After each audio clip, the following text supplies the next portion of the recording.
Ilikuwa jana jioni tumeenda Salenda polisi pale, tumeshtaki, tumewaambia wanataka kuvunja ukuta hapa, wanataka kubomoa ukuta, lakini bado hatuna makubaliano, wanaforce kubomoa. Tulivyoenda Salenda wametupatia wito, tulikubaliana, maanake kwenye wito tumewaletea, tulisema tutakutana Jumatatu asubuhi saa 3.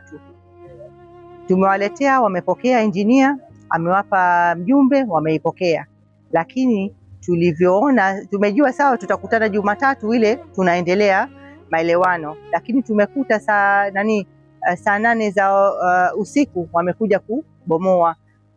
Mama huyo anayokaa hapa amekuja, amesikia wanatumia gari yao excavator wanaitumia na wanaibomoa.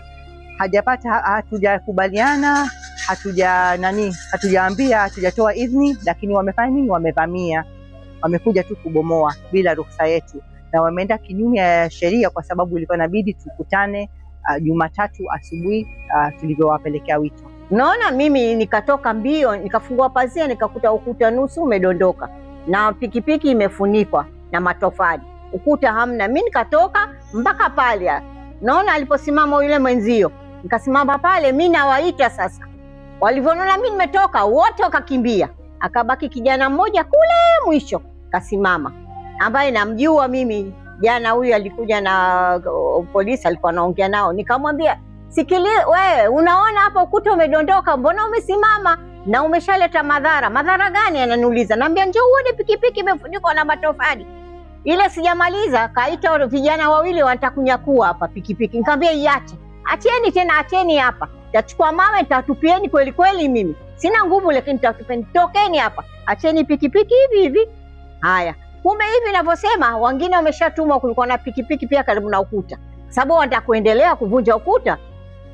Yule aliosimama kule anawakonyeza wale vijana, toeni pikipiki. Sasa mimi nashangaa kwa nini wanamkonyeza, kumbe kulikuwa na pikipiki mbili pia kwenye ukuta. Anawaambia sogezeni, wakasogeza mpaka kwenye dirisha hili la kwangu. Ndio nikasema wewe mjanja kweli.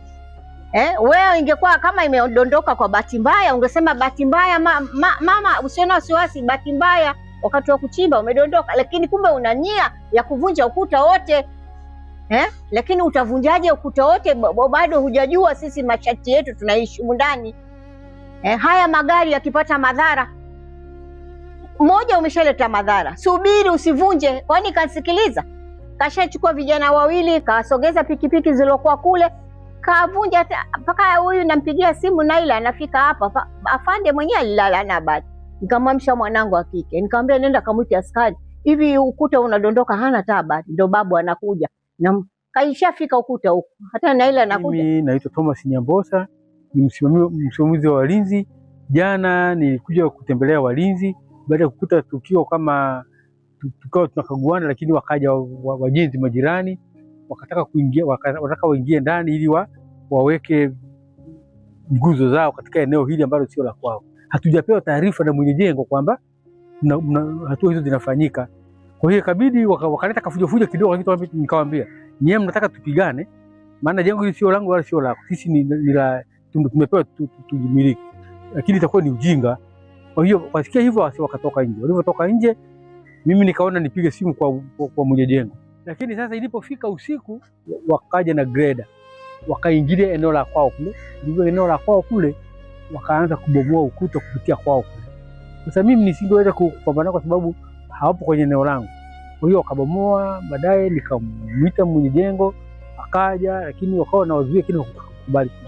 Hao watu wana eneo lao, wanataka kutengeneza kitu, na ni watu ambao wasomi tu, wanafahamu kwamba ramani ya jengo letu inatakiwa niweke kitu kinacholingana na sehemu yetu. Sasa sababu ya kuja kuzidisha watu wana science, watu wajenzi wazuri, kwa nini wasitengeneze kitu kinacholingana na jengo lao? Hati waliopewa na hati waliopewa ni moja, wapewa na serikali. Kwa hiyo waheshimu mipaka ya watu. Serikali tunaomba isimamie, kila mtu mwenye plot aheshimu plot ya mwenzake. Kwa jina naitwa Nurdin Saidi.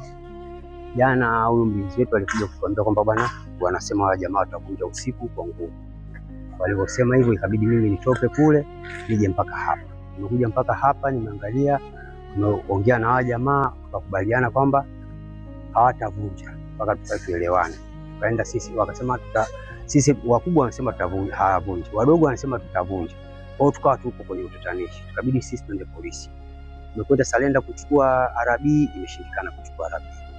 Tumeandikiwa kibarua cha kwamba wanaitwa ili tukutane Jumatatu pamoja tufanye makubaliano tuweze kuja waendelee na kazi. Kabla ya Jumatatu wamekuja saa 8:30 usiku, wameanza kuvunja na katapila. Wamemaliza kuvunja, wamekimbia zao. Matokeo yaliyotokea walipovunja hapa, pikipiki 2 zimedondoka chini, wamezibeba wameziweka hapo, matofali zimefunika mapikipiki, wametoa usiku, wamekimbia. Wakati wanakimbia tumewapiga picha, na wakati wanavunja